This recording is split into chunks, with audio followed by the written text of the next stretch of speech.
to our statement. Since the beginning of the year, we have judged that our current policy stance was broadly appropriate and that we should be patient in assessing the need for any changes. In light of increased uncertainties and muted inflation pressures, we now emphasize that the committee will closely monitor the implications of incoming information for the economic outlook and will act as appropriate to sustain the expansion with a strong labor market and inflation near its 2% objective. I'd like to take a step back and review how the changing economic and financial picture brings us to today's decision. So far this year, the economy has performed reasonably well, with solid fundamentals supporting continued growth and strong employment. Inflation has been running somewhat below our objective, but we've expected it to pick up, supported by solid growth and a strong job market. Along with this favorable picture, we've been mindful of some ongoing cross-currents, including trade developments and concerns about global growth. At the time of our last FOMC meeting, which ended on May 1, there was tentative evidence that these cross-currents were moderating. The latest data from China and Europe were encouraging, and there were reports of progress in trade negotiations with China. Our continued patient stance seemed appropriate, and the committee saw no strong case for adjusting our policy rate. In the weeks since our last meeting, the cross-currents have reemerged. Growth indicators from around the world have disappointed on net, raising concerns about the strength of the global economy. Apparent progress on trade turned to greater uncertainty, and our contacts in business and agriculture report heightened concerns over trade developments. These concerns may have contributed to the drop in business confidence in some recent surveys and may be starting to show through to incoming data. Risk sentiment in financial markets has deteriorated as well. Against this backdrop, inflation remains muted. While the baseline outlook remains favorable, the question is whether these uncertainties will continue to weigh on the outlook and thus call for additional monetary policy accommodation. Many FOMC participants now see that the case for somewhat more accommodative policy has strengthened. Let me explain the basis for this judgment, starting with the outlook for jobs and growth. Participants see unemployment remaining low this year and next. Monthly job gains in May were lower than expected, however, and in light of recent developments, this bears watching. Still, many labor market indicators remain strong. Community, business, and labor leaders all tell us that the prospects for job seekers have seldom been better, and that this is true even for those who have traditionally struggled to find work. Wages are rising, and this is particularly so for lower-paying jobs. Committee participants' growth projections from 2019 are little revised from March, with a central tendency of 2 to 2.2%, just above their estimates of longer-run normal growth. The growth projections for the year as a whole mask some important details about the composition of growth. Annual growth will be boosted by the surprisingly strong first quarter, which had just been reported at the time of the May FOMC meeting. As I noted then, the unexpected strength was largely in net exports and inventories, components that are not generally reliable indicators of ongoing momentum. The more reliable drivers of growth in the economy are spending on consumption and business investment. While consumption was weak in the first quarter, incoming data show that it has bounced back and is now running at a solid pace. In contrast, the limited evidence available at this time suggests that growth in business fixed income has slowed in the second quarter. Moreover, manufacturing production has posted declines so far this year. Thus, while the baseline outlook remains favorable, many FOMC participants cited the investment picture and weaker business sentiment and the cross-currents I mentioned earlier as supporting their judgment that the risk of less favorable outcomes has risen. After running close to our symmetric 2% objective for most of last year, inflation declined in the first quarter. Data since then shows some pickup. Participants broadly see inflation moving back up toward our 2% objective, but at a slower pace than had been expected.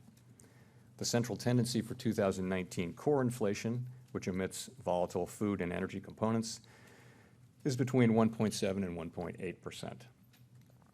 Setting aside short-term fluctuations, committee participants expressed concerns about the pace of inflation's return to 2%.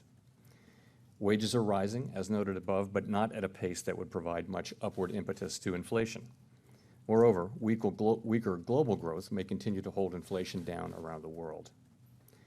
We are firmly committed to our symmetric 2% inflation objective, and we are well aware that inflation weakness that persists even in a healthy economy could precipitate a difficult-to-arrest downward drift in longer-run inflation expectations. Because there are no definitive measures of inflation expectations, we must rely on imperfect proxies. Market-based measures of inflation compensation have moved down since our May meeting, and some survey-based expectations measures are near the bottom of their historic ranges. Combining these factors with the risks to growth already noted, participants expressed concerns about a more sustained shortfall of inflation. Overall, our policy discussions focused on the appropriate response to the uncertain environment. The projections of appropriate policy show that many participants believe that some cut in the federal funds rate will be appropriate in the scenario that they see as most likely. Though some participants wrote down policy cuts and others did not, our deliberations made clear that a number of those who wrote down a flat rate path agree that the case for additional accommodation has strengthened since our May meeting. This added accommodation would support economic activity and inflation's return to our objective. Uncertainties surrounding the baseline outlook have clearly risen since our last meeting. It's important, however, that monetary policy not overreact to any individual data point or short-term swing in sentiment. Doing so would risk adding even more uncertainty to the outlook. Thus, my colleagues and I will be looking to see whether these uncertainties will continue to weigh on the outlook, and we will use our tools as appropriate to sustain the expansion. Thank you. I will be pleased to take your questions. Nick Tamaros of the Wall Street Journal. Chair Powell, did you consider a rate cut today? Specifically, was it one of the options, the policy options in the Teal book? And is the committee considering moving, given all of the uncertainty you addressed, changing its policy before the next meeting? So the committee had, our usual long discussion of global and domestic economic and financial conditions, and then spent this morning talking about monetary policy, and came to the view that I expressed to you, which is that we're going to be monitoring the cross currents and the other items that we've mentioned, but that we'd like to see more going forward. Particularly, we'd like to see whether these risks continue to weigh on the outlook. So generally, as I mentioned, many on the committee do see a strengthened case. 8 of those strengthened case for cutting rates. 8 actually wrote down rate cuts. A number of others see that the case is strengthened. But the committee wanted to see more, as I mentioned, and I also mentioned that some of these developments have been of quite recent vintage, and so we do expect that we'll be learning a lot more on all of these issues in the near term, and that's our focus. And do you think something could change before the next meeting? I'm sure that things will change before the next meeting. I expect a full range of data and information on all of these issues that we are looking at. I think we'll learn a great deal more about them, and I think we think that that's the right way to move here. Again, many of these developments happened, part of the way through the last intermeeting period. Only 7 weeks ago, we had a great jobs report and came out of the last FOMC meeting feeling that the economy and our policy was in a good place. So we want to see and we want to react to developments and trends that are sustained, that are genuine, and not react just to data points or just to changes in sentiment, which can be volatile. At the same time, we're quite mindful of the risks to the outlook, and are prepared to move and use our tools as needed to sustain the expansion. Mr. Chairman, Steve Leisman, CNBC. Could you walk us through your thinking about trade? It was really the threat of tariffs against Mexico that caused at least the market to become definitively banking or pricing in rate cuts. If, for example, there's a deal with China, does that take the possibility of rate cuts off the table? Yeah, so I would say that we're not looking at any any one thing. I guess I would start by agreeing with your premise that news about trade has been an important driver of sentiment in the intermeeting period. But we're also looking at global growth. It's really trade developments and concerns about global growth that are on our minds. So we're not exclusively focused on one event or one piece of data. Risks seem to have grown. In the meantime, we have incoming data in the United States that's been pretty good, particularly for the consumer. Consumer spending is solid, supported by a healthy job market, high levels of employment, wages going up. We do see, though, some areas that we're looking at, such as I mentioned business fixed income. So also the prolonged shortfall in inflation and perhaps job growth. We don't like to look at one job report. We like to average over 3 or 6 months, but still that bears watching. So we'll be monitoring the implications of all of those developments for the U.S. economic outlook. We expect to learn a good deal more, as I mentioned. And we'll be asking the question whether those risks are going to continue to weigh on the outlook. And then, in the end, we'll use our tools as appropriate to sustain this long expansion. Hi, Heather Long from the Washington Post. Could you clarify what you would do if the president tweets or calls you to say he would like to demote you as Fed chair? I think the law is clear that I have a 4-year term, and I fully intend to serve it.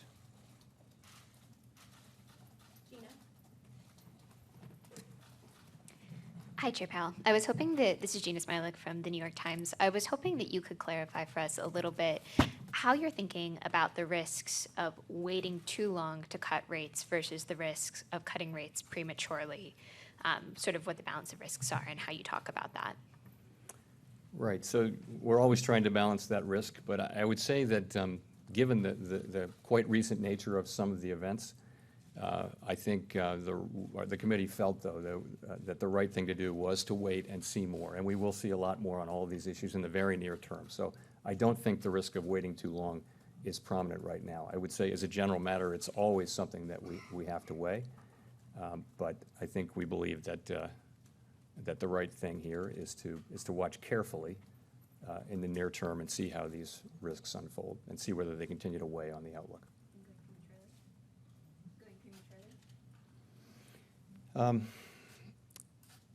Obviously, we try to avoid going prematurely as well.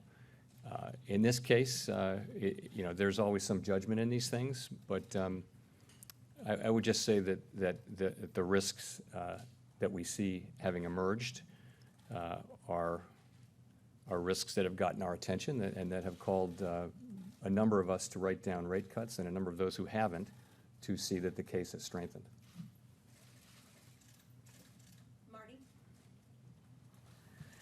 Marty Krutzinger with the AP. You had your first dissent in your time as chairman.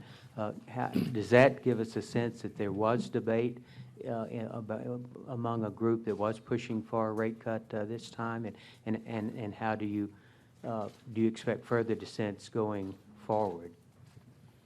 Let me say the same thing as I said the last time before there had been any dissents, and that is that I think the process of careful, thoughtful dissent is a very healthy one, and I've always believed that, and I feel like you make better decisions when you hear a disparity of views, so I really do look at it that way.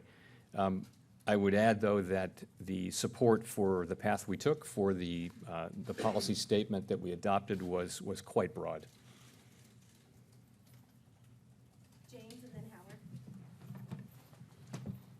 James Politi with the Financial Times. Mario Draghi at the ECB yesterday sent a strong signal of new stimulus for the Eurozone.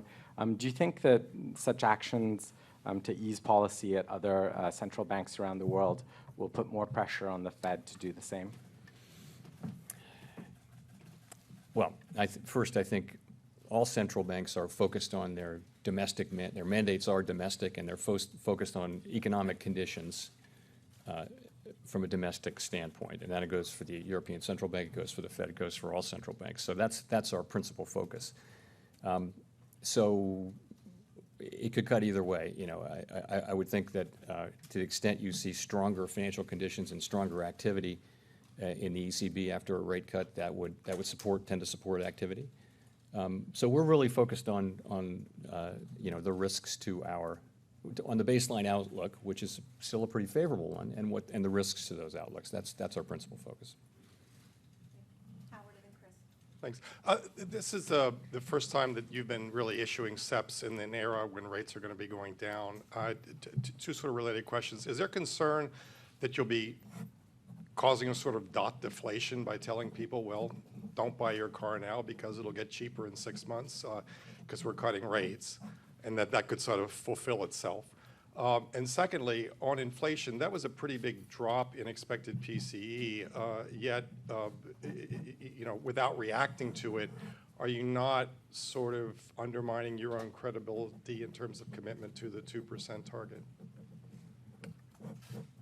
I'll take the inflation one first. I didn't quite follow your dot question. Well, the fact that expected inflation went from 1.8 to, Howard Schneider with Reuters, went from 1.8 to 1.5, the fact that you're not responding to that. That's the inflation question. Yes. I'm saying you No, the fact that you've signaled rate cuts are coming, was there any concern on the committee that this would tell consumers, tell people, don't borrow now, don't spend now, because rates will get cheaper later?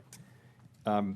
Okay, so let me answer the inflation question first. So we're saying that I noted in the statement and also in what I said here, we saw that market-based measures of inflation expectations, break-evens, dropped. We noted that also in the statement, and I noted it as a reason for us to one of several reasons why it feels to us that the case for more accommodation has strengthened. So we find that notable. Not only that, the actual forecast for inflation for this year among FOMC participants dropped a couple of tenths. So that means a more prolonged shortfall of inflation. Let me say on inflation, it's something I've been concerned about for quite a long time. It's one of the principal reasons why I called for the review. In a world where policy rates are going to be closer to the effective lower bound, then just as a general matter, we need to be really strong on 2% inflation. So I think we certainly don't want to be seen as weak on inflation, and I don't believe we are. In terms of the dots, you're right. This is the first time I believe we've talked about cutting in the dot era. I guess the dot era began in January of 2012, and we're working our way through it.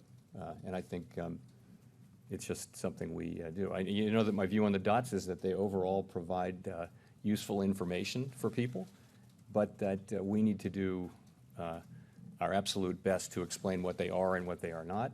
Speaking of which, they are not a forecast of the group. They're not discussed or debated at the meeting. They're an input to policy more than an output of policy. And they're also only the most likely case. So in a situation where there's relatively high uncertainty, there's the most likely case, but the second most likely case might only be a little bit less likely. But that doesn't show up in the dot. The dot is either one thing or it's another. So I just would say that if you pay too close attention to the dots, then you may lose sight of the larger picture. Chris.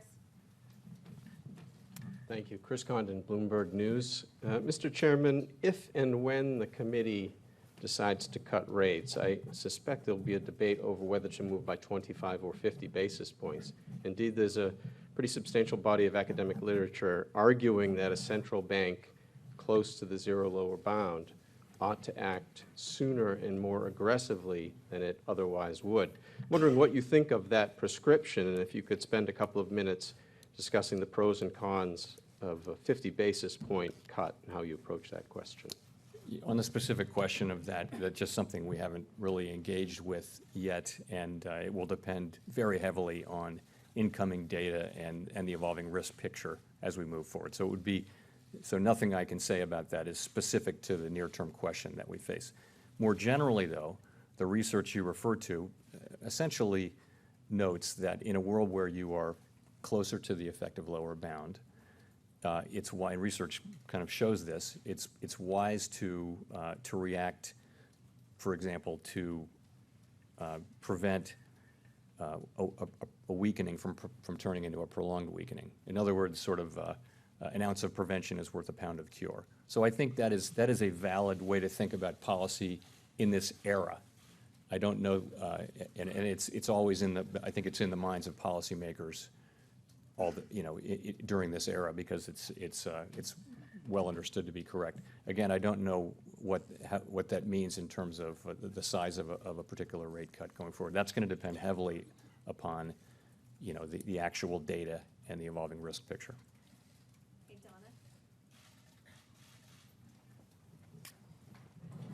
Donna. Donna Borak with CNN. Thanks, Chairman Powell.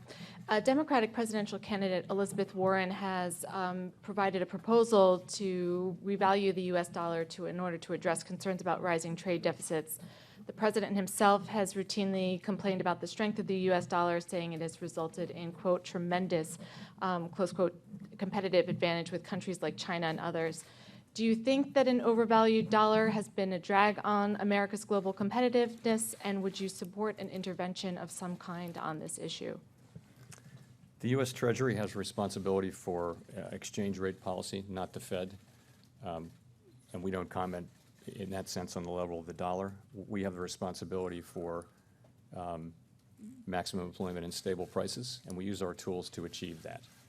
Of course, we do that through changing financial conditions, and one of those is the dollar, but we don't target the dollar. It's just something that we don't do. In fact, central banks, or rather nations, when they get together, routinely adopt a communique that says we will target our domestic economic and financial conditions and not our exchange rate in using monetary policy. And that includes the United States. That includes the G20 communique that we adopted 10 days ago. So I'm not the right person to ask about that sort of dollar policy innovation. Okay, Paul and then Edward. Thank you, Chairman Powell. Paul Kiernan from Dow Jones. If the most, according to the dot plot, if the most likely case is that you will have to cut rates in the next 18 months, and given some of the concerns about policy needing to react sooner and more aggressively, what would have been the downsides to cutting rates now? Why not just cut them now? Thank you. So why not now? And I would say there was not much support for cutting rates now at this meeting. There was, as you see, a number of people wrote down rate cuts, but all of those, but apparently one, felt that that it would be better to see more before moving. And I gave a couple reasons why that is the case. First is just the fact that some of these developments are so recent that we want to see whether they'll sustain. So we felt that it would be better to get a clearer picture of things, and that we would in fact learn a lot about these developments in the near term. Ultimately, the question we're going to be asking ourselves is, are these risks going to be continuing to weigh on the outlook? And we will act as needed, including promptly if that's appropriate, and use our tools to sustain the expansion. Edward. Yeah, thank you for doing this, Chairman. Edward Lawrence from Fox Business Network. How do you reconcile the conflicting economic data coming in? On one hand, you have strong overall growth. Consumer spending is strong. On the other hand, manufacturing numbers were a little bit weaker. You have growth in jobs, but coming in a little weaker. And then you have low inflation. And then specifically, what data are you looking at that you decided not to have a rate cut? What in that? Well, you gave a pretty good picture. It's a complicated picture, and the answer is we look at all of it. But I would say the big pieces of it are this: the baseline outlook has been a good one, and that has basically been consumer spending coming back up in the second quarter. That is coming true, and consumer spending is at a healthy level, and that makes sense. You've got a tight labor market. You've got companies in surveys saying that labor is scarce. You've got workers in surveys saying that jobs are plentiful. You've got wages going up. You've got high levels of household confidence. So all of that underlying fundamentals for the consumer spending part of the economy, which is 70% of the economy, is quite solid. Job creation, if you take a 3-month average, is still well above the level of entry into the workforce. So that part of the economy is solid. You mentioned manufacturing, and we're seeing this all around the world. Manufacturing, investment, and trade have been weaker, it's not solely a domestic issue, and it may be that there are a range of factors that are contributing to that, including, for example, what China has done over the last couple of years in working to bring down its leverage. Some of it may be uncertainty over your supply chains due to trade developments. The Boeing 737 issues may be contributing in their own way. So their lower oil prices are contributing to lower investment, although they're also leading to lower gas prices, which supports spending. So there are many, many things. There isn't any one thing that explains it all, but it's something that we're watching. But you do see growth in services. So this pattern around the world of weak manufacturing, but growth in the far larger part of the services economy, which has led to low unemployment, good job creation, rising wages. So that's kind of the two big pieces of it that you see.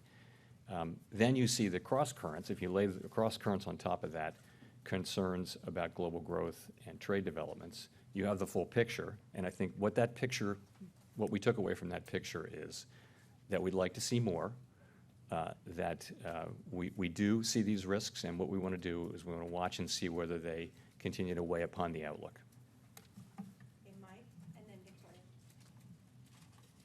Michael McKee, Bloomberg Television and Radio. If consumer spending is solid and business investment has been slowed by uncertainty, I'd like to get your thinking on what a Fed rate cut would do. Have you modeled the additional growth and inflation you might get from a rate cut? Can you identify any sectors that would benefit from a lower cost of capital? Or is this really about the Fed being the only game in town? Well, we have the tools we have, and we're committed and sworn to use them to support economic activity. And they do support economic activity through a number of channels that are reasonably well understood, some more directly tied to interest rates than others. But we do generally believe that our interest rate policy can support demand and support business investment as well. And so we'll use those tools and use them as we see as appropriate to achieve our objectives, which really are to sustain this expansion. And I would just make a note of that. The reason why we say sustain the expansion is you're seeing now for the first time, communities that are being brought into the benefits of this expansion that hadn't been earlier. You're 10 years deep into this, and that's something we heard quite a lot at the conference in Chicago on the review. And I just would say that's why we think, it's one of the reasons why we think it's so important to sustain the expansion, keep it going, because we really are benefiting groups that haven't seen this kind of prosperity in a long time. But given your description of the cross currents, do you think Fed policy can solve those problems? So we take the we take the cross currents as a given, and we have our tools. We react to anything in principle that could undermine our achievement of our dual mandate goals, maximum employment, stable prices, is worthy of our attention and can call forth a policy response. And that's just how we look at it.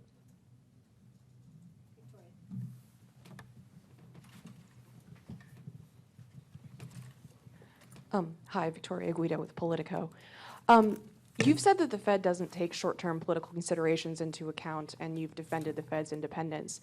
So I was wondering, is there a point at which you think that publicly or privately you should push back on the president's criticisms rather than ignoring him?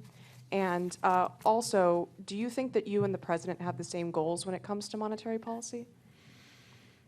I don't discuss elected officials publicly or privately, really. So I would just say that we are, at the Fed, we're deeply committed to carrying out our mission, and also that our independence from direct political control we see as an important institutional feature that has served both the economy and the country well. Nancy Marshall-Genzer with Marketplace. Chair Powell, are you concerned that new digital currencies like Libra, which Facebook unveiled this week, could undermine the Fed and erode your power to influence the economy? And did anyone from Facebook talk with anyone at the Fed before Libra was unveiled this week? So on your specific question of digital currencies replacing central bank currencies, I think we're a long way from that. And of course, so I think we're a long way from that. Digital currencies are in their infancy. So essentially, not too concerned about the central banks no longer being able to carry out monetary policy because of cryptocurrencies or digital currencies. Facebook, I believe, has made quite broad rounds around the world, really, with regulators, supervisors, and lots of people to discuss their plans, and that certainly includes us. And it's something we're looking at.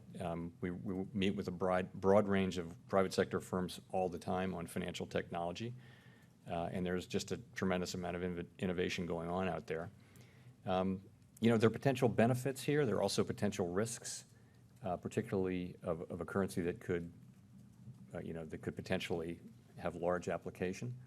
So I would echo what Governor Carney said, which is that we will wind up having quite high expectations from a sort of safety and soundness and regulatory standpoint if they do decide to go forward with something. Do you think the Fed would be involved in regulating Libra then? We don't have plenary authority over cryptocurrencies as such. They play into our world through consumer protection and money laundering and things like that. But I would say that through international forums, we have significant input into the payment system, and as you know, play an important role in the payment system here in the United States. Greg. Thank you, Chairman Powell. Greg Robb from MarketWatch. I want to take you back to Chicago and the review of your monetary policy strategy. And something interesting I think is developing is that outside experts are excited and are like the idea of the Fed shifting your inflation target up to 4%, around there roughly, I guess. They think that would help monetary policy, and that there's no 2% is not like sanctimonious or anything or whatever, sacred. It seems that you've taken that off the table. So I was wondering if you could discuss that. Have you taken it off the table, and then if so, why, and what's your thoughts on that? Thank you. We've said that we wouldn't look at raising the target rate for inflation. We did say that, and the reason is it's become a global norm, 2%. Our statutory mandate is price stability, and so we're actually taking we're looking at less radical ideas, such as how to make the 2% inflation objective more credible. This gives me a chance to say a couple things about the review and Chicago in particular. So it's a new thing for us. It's something that I thought it was both appropriate and important for us to do. It'll be a year-long or even longer process looking at our strategy, tools, and communications.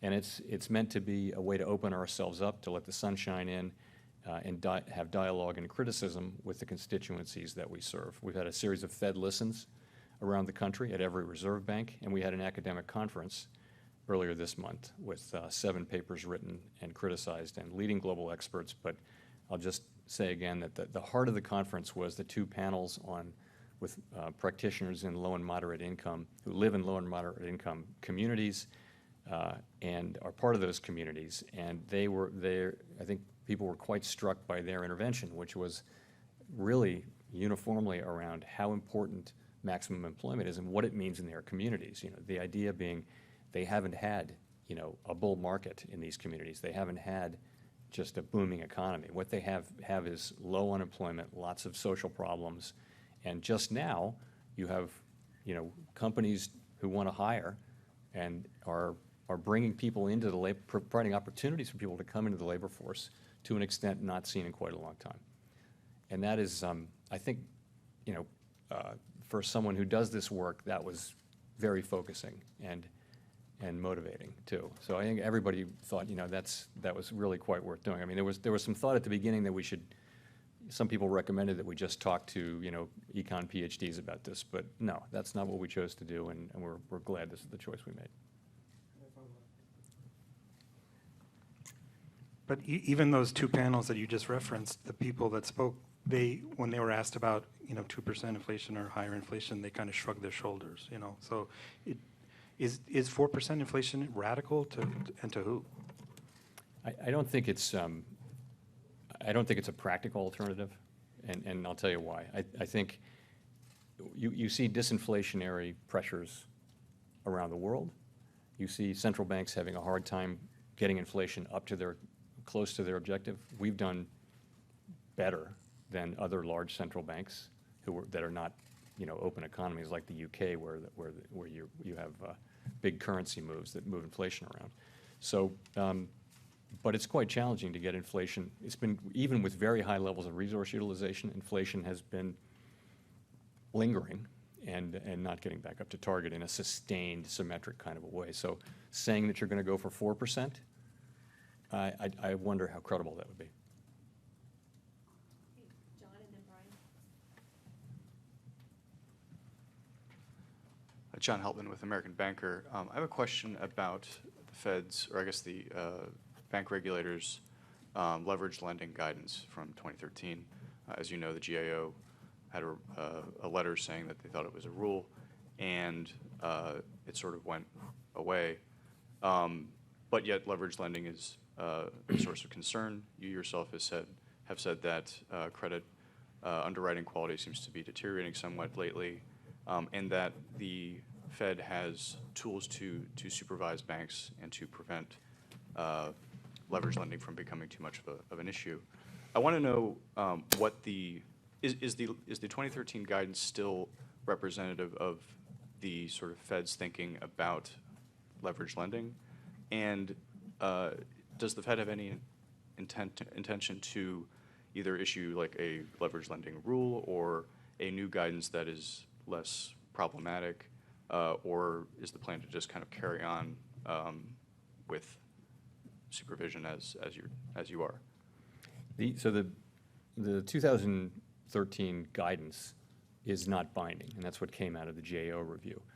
But that's really the beginning of the story. We have the authority we need to examine the banks for safety and soundness exposure. So the first thing you start with as a bank supervisor is the risks that the banks are taking to themselves through their portfolio, through the risks that they're running, and the pipeline, the obligations that they've undertaken to underwrite deals. And so we monitor that very carefully. So do the banks. And you see exposures that are much smaller than they were before the crisis. And by the way, we test that regularly in the stress tests. We impose very large losses on those portfolios, so we kind of have a sense of what that is. Whereas before the crisis, there was a lot of lack of knowledge about what the losses would be. So that's where it starts for us in supervision, is the risks that the banks are running on their own books and to themselves and to each other. So, and that I feel like that's in a good place, but we never say mission accomplished on that. We will keep monitoring that carefully. What's happened though is the paper is now owned by market-based vehicles, collateralized loan obligations, mutual funds, and things like that. And so we now have we have a good sense of domestically of where that paper is. I think internationally, not as much, and the Financial Stability Board is actually looking more carefully at that. And we monitor those vehicles to see what they are, and they're actually pretty stably funded in the sense that there's no run risk, but there's still macroeconomic risk. And this is something that we take very seriously, and that the FSOC, the Financial Stability Oversight Council, is looking at. And we call it out as a macroeconomic risk, but it's not really a financial stability risk in the sense that it could undermine the ability of the financial system to do its job of intermediating credit. But is there any intention, is there any plan on the part of the Fed or other regulators to sort of create any additional clarity and consistency, really? I mean, that's the other point of guidance, right, is to make sure everyone knows kind of what the supervisory expectations are for leveraged lending, and for anything for that matter. Is anything else coming, or is it just going to remain kind of like bilateral kind of conversations with banks? You know, I think the issue isn't that the banks don't understand what the rules are. The issue is that the risk isn't in the banks. It's out in those market-based vehicles. So I no longer am day-to-day involved in this as I was before I took this job. But my sense is, though, that that's really not the problem. I'm not saying it's perfect, but I think we do understand what risks the banks are running. And really the question is, how concerned should we be about large holdings by market-based vehicles that I mentioned, and what risks do they present? And we're very carefully assessing that, and we continue to take all of these risks seriously. You know, I gave a whole speech about this a few weeks ago. So. Hi, Brian Chung with Yahoo Finance. I'm just wondering if you could expand a little bit on the labor market. So the statement noted that the labor market still remains strong, but the May jobs report that we saw missed on estimates, but unemployment rate still stayed at 3.6%. I'm wondering how you reconcile that with the fact that we only got 3.1% year-over-year wage growth in that report. What does that tell you about employment? And by all standards, compared to, say, a month ago or a year ago, are we closer or farther away from full employment or maximum employment? You know, we have to be closer because more jobs are being created than people are entering the labor force. The unemployment rate is lower. You know, by just lots and lots of numbers, the labor market is in a good place. You mentioned wages. So the level of wages is very consistent with what it should be, in the sense that it's approximately equal to inflation plus productivity increases on an hourly basis. So what's, I guess, a little surprising, though, is that you could reach these levels of unemployment late, long into a cycle, let's say, and not see even higher wages that are pushing up on inflation. Because wages at this level, even though they're growing at a healthy rate, at an appropriate rate, they're not growing at a rate that would provide much upward thrust for inflation. So, we watch all of this very carefully, and I think we're very careful about not assuming that that there's no more slack in the labor market. We've all lived through, when I got to the Fed, we were in the 8% plus range, and it's just gone down and down and down, and you haven't seen wages picked up. You haven't seen real signals that we're at maximum employment. You have seen a tightening labor market. The surveys that I mentioned will all show that the labor market has tightened, but not over-tightened. Okay, Jean with the last question. Hi, Jean Young with Market News. I wanted to ask, did the FOMC discuss a change to its balance sheet policy at this meeting, perhaps ending runoffs earlier than planned? And would the committee be inclined to do something like that if it lowers rates before September? So, of course, we haven't made any decisions yet. Balance sheet runoff is very close to the end of its planned life. I would say this: if we do provide more accommodation, again, we haven't really addressed this, but if we do provide more accommodation, we'll certainly keep in mind what we said earlier this year, which is that we'll always be willing to adjust balance sheet policy so that it serves our dual mandate objectives. Thank you very much.